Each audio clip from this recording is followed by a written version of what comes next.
Hello everyone, this is Saurav and welcome to the next episode of our one shot revision series on your class 12 legal studies book. Okay, so you must be thinking कि sir यहाँ पे तो part 1 लिखा हुआ है और आप one shot कह रहे हो. तो द सीन वाज दैट कि पेपर इतना ज़्यादा लेंदी था कि इसको एक पार्ट के अंदर कंपाइल करना लगभग ऐसे इम्पॉसिबल सा हो गया था.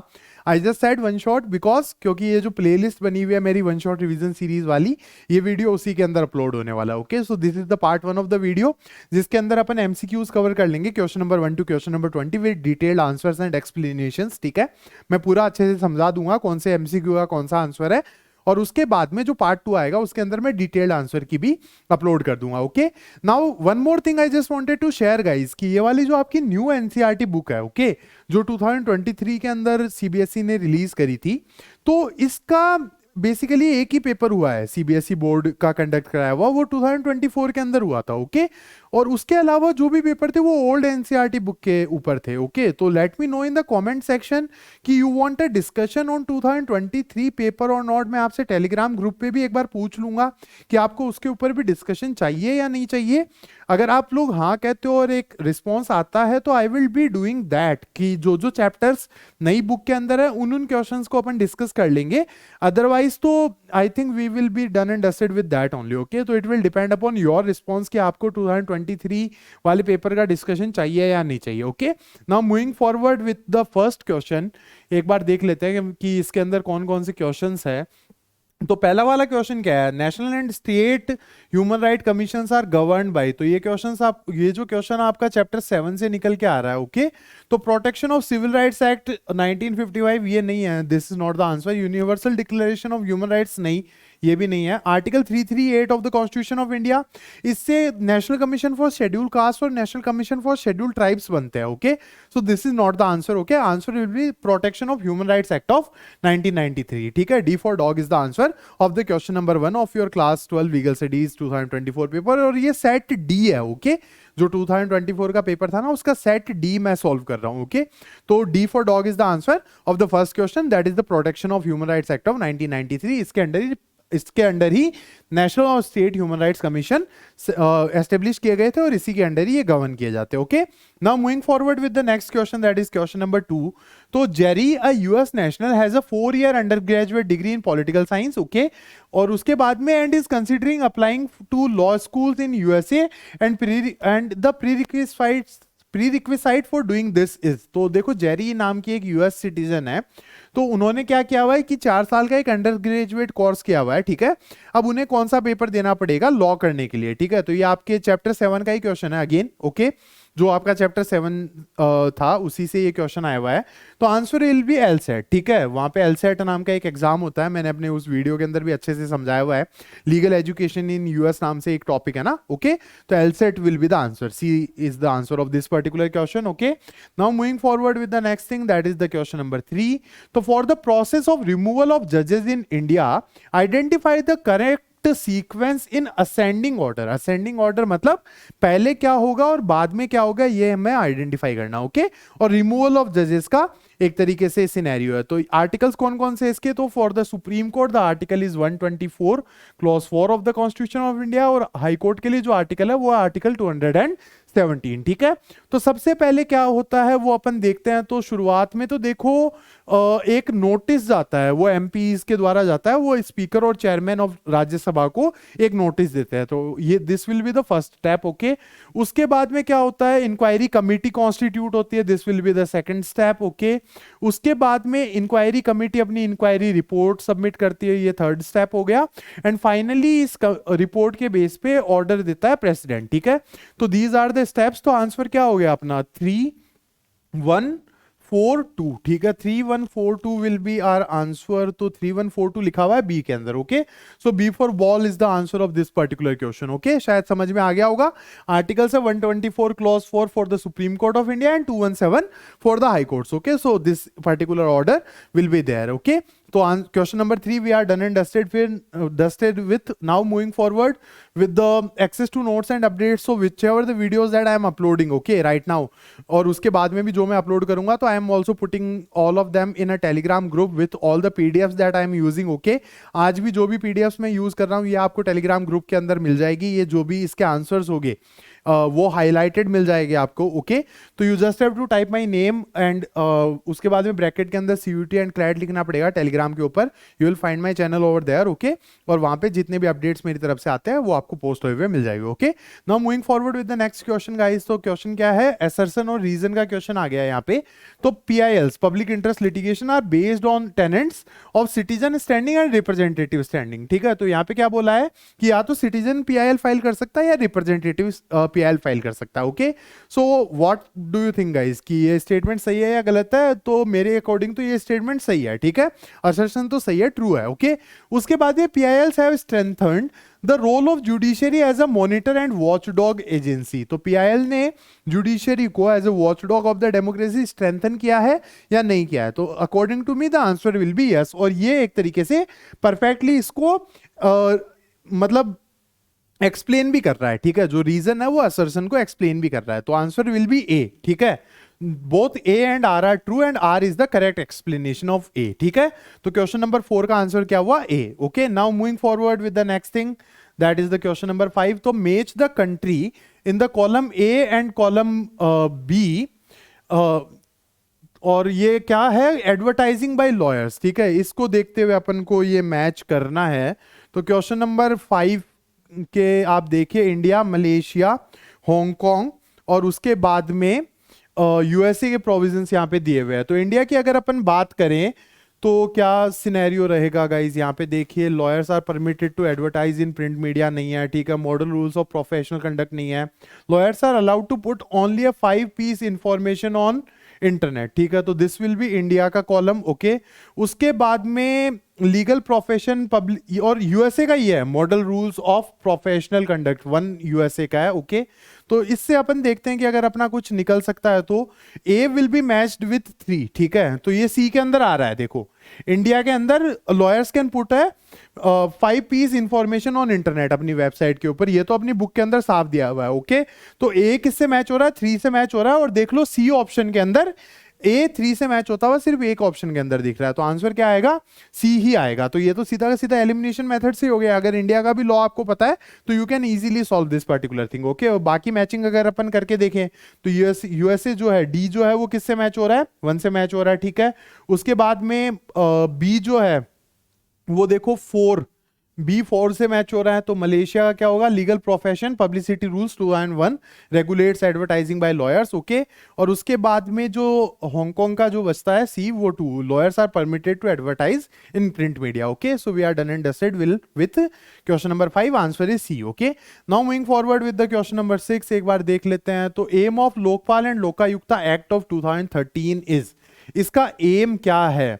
तो गाइज ये एग्जैक्टली आपकी बुक के अंदर दिया हुआ है। ठीक है, ये जो लोकपाल और लोकायुक्ता जहां पे मेंशन है ना, चैप्टर नंबर 2 के एकदम डेड एंड में, ADR इन इंडिया जो है उसके एकदम एंड के अंदर ये टॉपिक है यूनिट 2 के अंदर। और उसके अंदर ये एग्जैक्टली दिया हुआ है कि these institutions Lokpal and Lokayukta they were being established in order to combat the acts of bribery and corruptions of public servants. ठीक है, ये एग्जैक्ट लाइन आपकी NCERT बुक के अंदर लिखी हुई है। Okay, so answer will be D for dog. Okay, तो इसका आंसर D होगा। ये एग्जैक्टली आपकी उस NCERT बुक के अंदर लिखा हुआ। बाकी ऑप्शन से एक बार देख लेते हैं। To prevent the instances of corruption through stringent measures, बात तो सही है लेकिन not perfect as per our question. उसके बाद में to eradicate corruption for betterment of society, again a correct thing but not as per our NCERT standards to foster a culture of accountability within a public sector, नहीं ये भी नहीं होगा। Answer will be D for dog. Exactly आपकी book के अंदर ये return है। Okay, now moving forward with the next question, question number 7। तो यार वापस वही आ गया। ओके, क्वेश्चन नंबर 7 एक बार अपन देख लेते हैं। Which of the following scenarios best exemplifies the concept of deterrence as an objective of criminal law. तो डेटरेंस क्या होता है? बेसिकली लोगों को इस कदर डराओ, मतलब लॉ से एक तरीके से लोगों को डराओ कि वो आगे चल के क्राइम्स ना करे। तो it is one of the objectives of criminal law, जिसका मतलब क्या होता है? लोगों के अंदर लॉ का डर फैला दो ताकि वो कोई क्राइम ना करे। तो इसके अंदर अपन को सारे ऑप्शंस एक बार पढ़ने ही पड़ेगी कि अगला इंसान डर किस चीज से रहा है। ओके, और एलिमिनेशन मेथड अपन को यूज करना पड़ेगा। एलिमिनेशन मेथड क्या होता है गाइस? कि जो ऑप्शन आपको सही लग रहा है, ए से स्टार्ट करना है, एक बार के लिए होल्ड कर लो, ठीक है, और अगर जो गलत लग रहा है उसको काटते जाओ, इस तरीके से ये एलिमिनेट होता है। और अगर अपन ने कोई होल्ड कर रखा है उससे बेटर ऑप्शन अपन को मिल जाता है, तो जो होल्ड किया हुआ ऑप्शन है वो अपन डिलीट कर देते हैं और वो जो बेटर वाला है उसको एक बार के लिए होल्ड कर लेते हैं। Okay, so this is the elimination method जो आपके क्लैट में भी काम आता है। ओके, तो यहाँ पे देखो, after consuming alcohol at the party Suresh chooses to hire a taxi and arrive home safely. तो इसको मैं एक बार के लिए होल्ड कर लेता हूं, ठीक है, होल्ड को मैं जीरो कर रहा हूं, मतलब काट नहीं रहा हूं, I am just holding this option, I am not ticking it and I am not eliminating it, ठीक है, मैं इसको सिर्फ होल्ड कर रहा हूं। ओके, उसके बाद में Manya, a habitual shoplifter receives a warning from the store owner to stop her from stealing again. तो यहाँ पे तो वार्निंग ही दे दिए, तो ये को तो कोई डेटरेंस नहीं है, ठीक है, वार्निंग दिए तो ये तो ऑप्शन पूरा का पूरा गलत हो गया।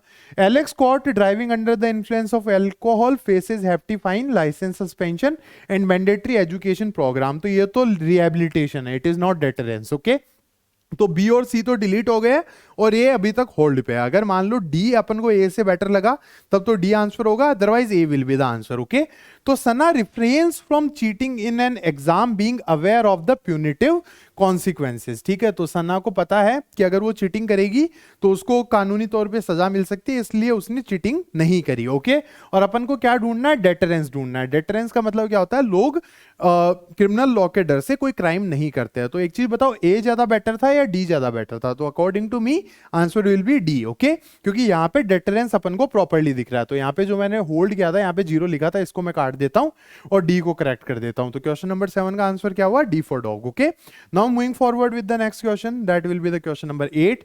तो एमा, a talented photographer, discovers that a original photograph has been reproduced without her permission and is being sold at a art gallery। ठीक है, तो एमा एक बहुत अच्छी फोटोग्राफर है, इसने एक फोटो खींची, ठीक है, और वो जो फोटो है वो किसी आर्ट गैलरी के अंदर बेची जा रही है, जो इसकी ओरिजिनल फोटोग्राफ है। ठीक है, the gallery has been profiting from the unauthorised use of Emma's work. Okay, तो ये अनऑथराइज यूज कर रहे हैं, वैसे तो ये कॉपीराइट के अंदर ही आएगा, इस तरीके के वर्क्स जो है वो कॉपीराइट के अंदर ही आते हैं, लेकिन स्टिल रीडिंग, ठीक है।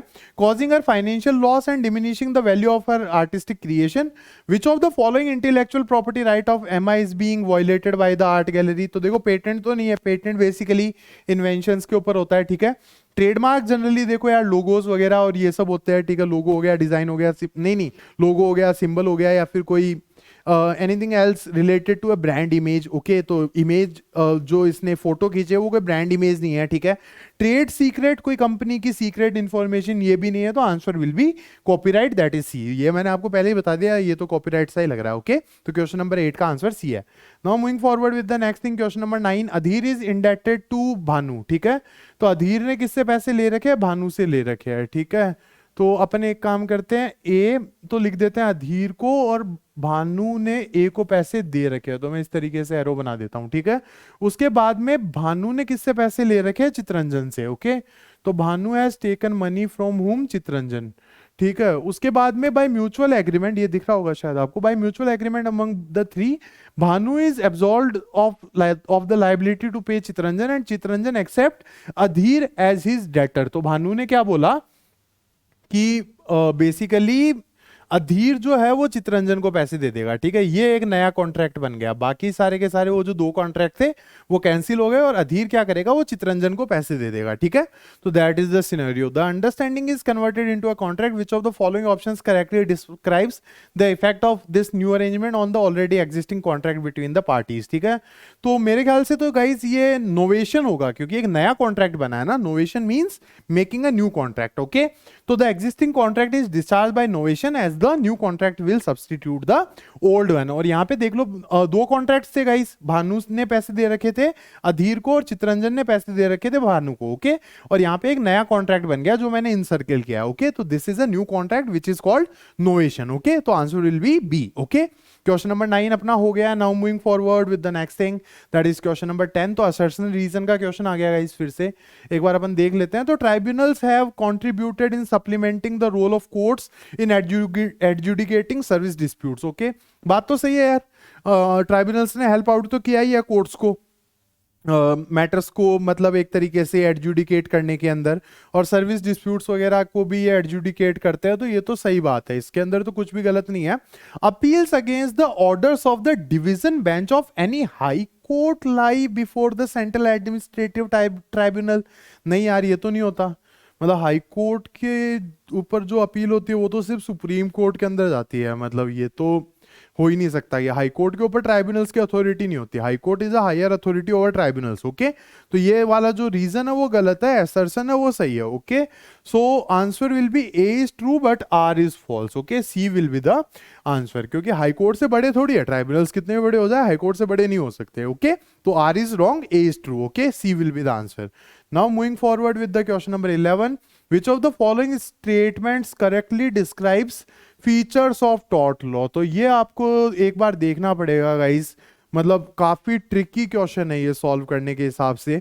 अगर ढंग से पढ़ाई करिए तभी ये क्वेश्चन आप सॉल्व कर सकते हो, अदरवाइज ये क्वेश्चन सॉल्व नहीं हो पाएगा। ठीक है, तो पहला वाला मतलब मैं नीचे से इनको एक बार पढ़ना स्टार्ट करता हूँ, ऊपर से अगर आप पढ़ोगे तो इतना आराम से सॉल्व नहीं हो पाएगा, और वो एलिमिनेशन अपन को लगाना पड़ेगा, या तो होल्ड करो या फिर एलिमिनेट करो या फिर उसको करेक्ट मार्क करो। तो अपन को कौन से ढूंढना है, करेक्टली डिस्क्राइब करना है अपन को टॉर्ट लॉ के फीचर को। ओके, तो tort is a civil wrong, ये तो सही बात है। Tort is a intentional criminal activity, ये गलत है। ठीक है, उसके बाद में देखो अब 5 किस किस के अंदर है, तो अपने पास ये 3 ऑप्शन बच गए हैं जिसके अंदर 5 है।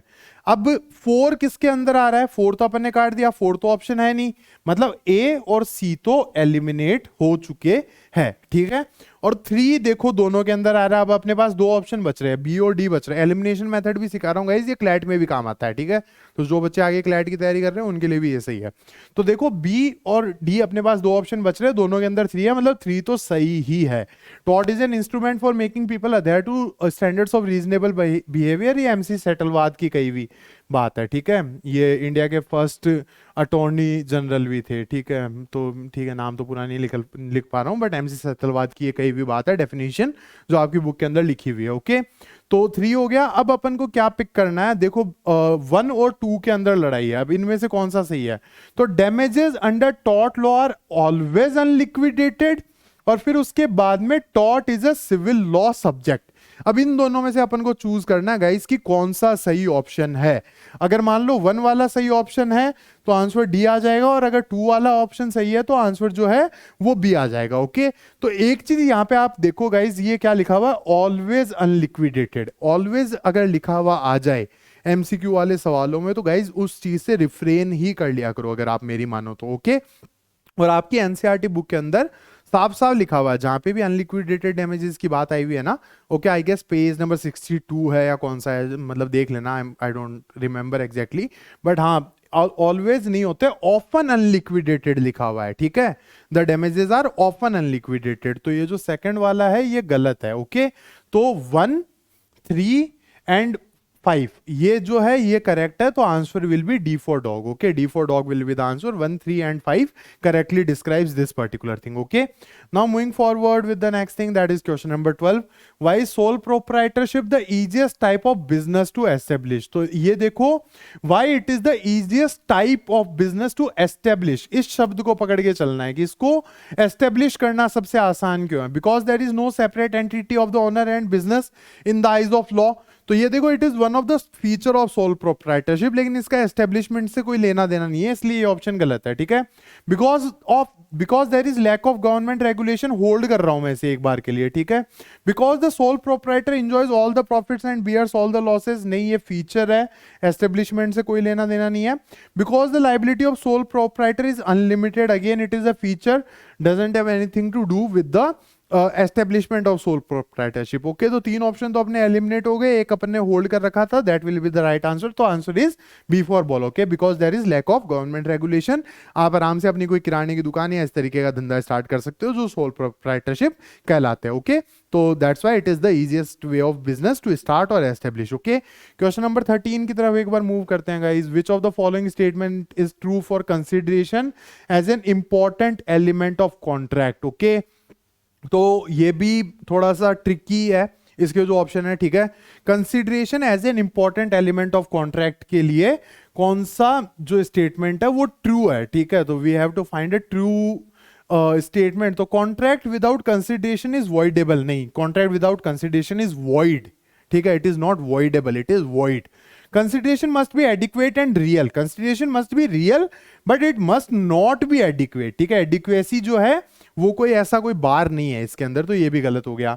Consideration can be in the nature of an act और फॉरबियरेंस, ठीक है, ये तो बात सही है यार, एक बार के लिए होल्ड कर लेते हैं इसे, या तो एक्ट भी हो सकता है, फॉरबियरेंस भी हो सकता है, आपकी बुक के अंदर एग्जैक्टली ये शब्द दिए हुए हैं, ठीक है, तो मैंने होल्ड किया है, इसे काटा नहीं है. एक बार लास्ट वाला ऑप्शन भी अपन देख लेते हैं. तो जब भी आप लॉ पढ़ रहे हो तो गाइस सारे ऑप्शंस एक बार पढ़ लेने चाहिए, ठीक है, बीच में टिक नहीं करना चाहिए. इस तरीके के जब सवाल आते हैं ना, तो you must read all the options, okay. तो यहाँ पे भी देखो, बात मेरे को पता है, आंसर यही है, ठीक है, but still I am reading the last option as well. मैंने इसको होल्ड ही किया है, मैंने टिक नहीं किया है. अब उसके बाद में देखो, कंसेंसस एड इडम, मतलब agreeing on a same thing at the same point of time is the pre requisite for consideration. Answer is it is a pre requisite for contract, okay. ये कॉन्ट्रैक्ट का essential है, ये consideration का essential नहीं है, ठीक है, तो that's why it is wrong. Although बात में कुछ गलती नहीं है, कंसेंसस एड इडम तो होना चाहिए, लेकिन ये सेक्शन 10 के अंदर लिखा हुआ है. Section 10 is essential of contract, not essential of consideration. तो आंसर क्या होगा, सी होगा. तो सारे के सारे ऑप्शंस एक बार अपन को पढ़ लेने चाहिए, okay. Now moving forward with the question number 14, 13 तो शायद आपको समझ में आ गया होगा. Again assertion and reason. Article 18 of the Indian constitution abolish all titles except for military and academic titles. सही बात है यार, ये स्पेलिंग मिस्टेक है यहाँ पे, बट हाँ बात तो सही है. आर्टिकल 18 टाइटल्स को अबॉलिश करता है. Titles violets the essence of article 14 of the Indian constitution. सही बात है, राइट टू इक्वालिटी को वायलेट करते हैं जो रॉयल टाइटल्स वगैरह है, तो ये भी सही है. कोई और इसको डिस्क्राइब भी कर रहे हैं मेरे ख्याल से. तो both A and R are true and R is the correct explanation of A, ठीक है, इसका आंसर ए होगा, okay. Now moving forward with the question number 15. Which of the following condition needs to be fulfilled by Sakshi's invention? साक्षी नाम की कोई scientist है जिसने कोई इन्वेंशन किया है, ठीक है, to be eligible for protection under intellectual property, okay. तो क्या कैच वर्ड है यहाँ पे, साक्षीज इन्वेंशन. तो इन्वेंशन के ऊपर कौन सी इंटेलेक्चुअल प्रॉपर्टी लगती है गाइस, पेटेंट, ठीक है, पेटेंट लगता है. तो should fall with in the category of work, work तो कॉपीराइट के अंदर लगता है, तो ये तो गलत हो गया. Invention has the special scheme of shape, colour, line, pattern etcetera. No, ये तो डिजाइन का फीचर है, ये तो डिजाइन्स के अंदर लगते हैं, पेटेंट्स का नहीं होता. Invention must be notable change in the field and has commercial viability, ये पेटेंट का है. तो अगेन होल्ड करो, एक बार लास्ट वाला भी देख लेते हैं, ठीक है. वैसे तो ये सही आंसर है, पेटेंट के अंदर ये ही दो चीजें चाहिए होती है, एक तो कोई नया इन्वेंशन होना चाहिए और उसकी कमर्शियल वायबिलिटी होनी चाहिए, ठीक है. उसके बाद लास्ट वाला ऑप्शन क्या कहता है, invention must be indicative of its geographical origin. तो ये जीआई हो गया, जियोग्राफिकल इंडिकेशन हो गया, ठीक है. तो ये ए बी और डी तो गलत है, C is the answer, okay. Now moving forward with the question number 16. तो देखो, Jagdish and Sushila, neighbors in the same residential complex, are experiencing disagreement regarding boundary wall between their houses, ठीक है.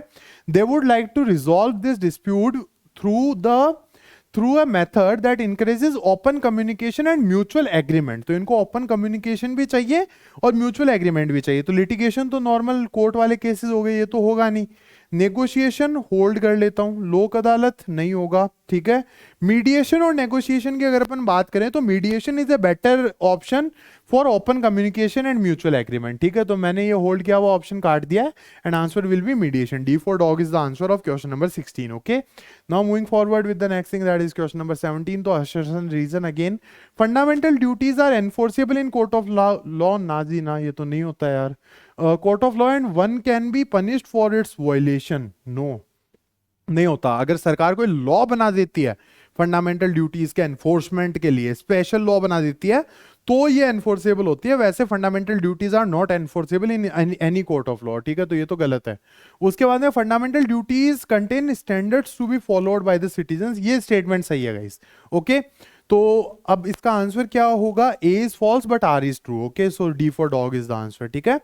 Now moving forward with the next thing, question number 18. Which among the given requirement is not essential to be fulfilled by an advocate for obtaining a license to practice law in India, ठीक है. तो not a essential requirement, ठीक है. कौन सी चीज है जो essential requirement नहीं है, 21 years of age, तो ये तो requirement होनी चाहिए, तो ये तो ऑप्शन मतलब गलत हो गया, ठीक है.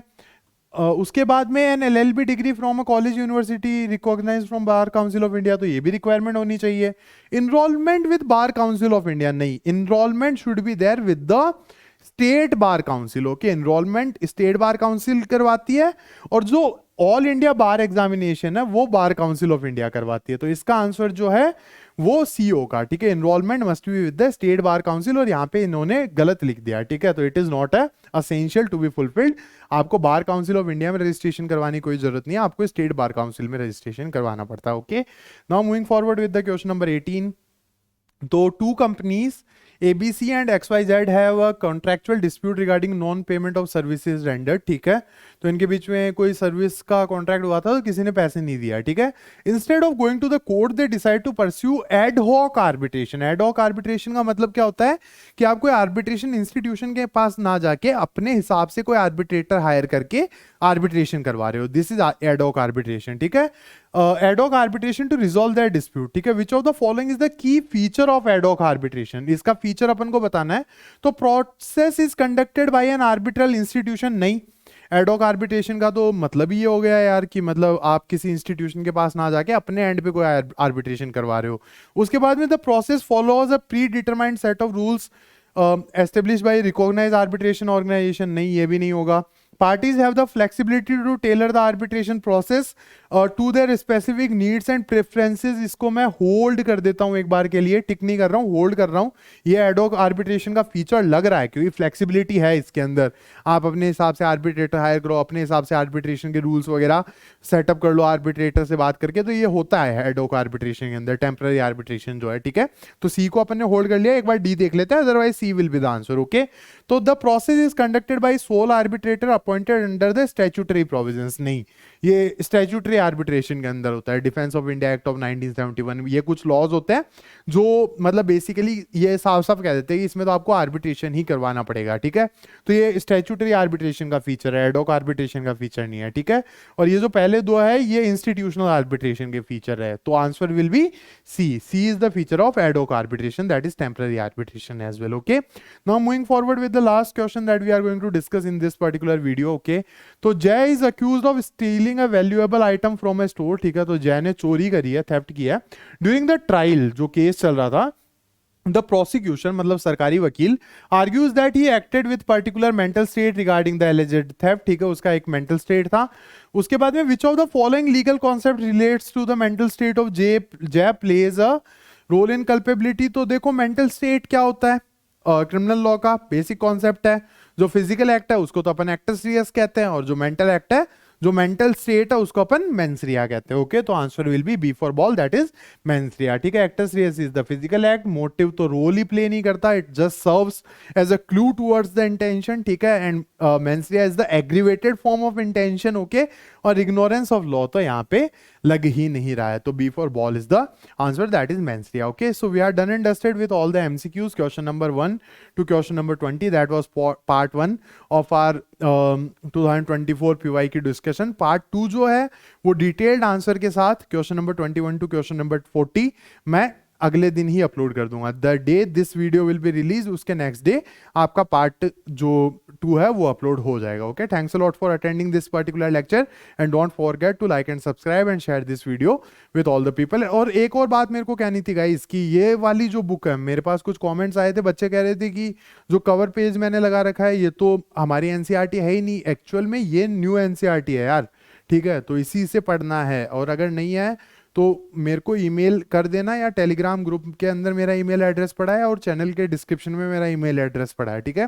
तो जल्दी से ये वाली बुक डाउनलोड करो और पढ़ाई इससे स्टार्ट करो। पुरानी वाली बुक से मतलब मार्क्स आपके लूज हो सकते हैं, ठीक है। Thanks a lot for attending, see you with the next part, that will be question number 21 to question number 40 and best of luck for your exams. Okay, bye, see you with the next lecture.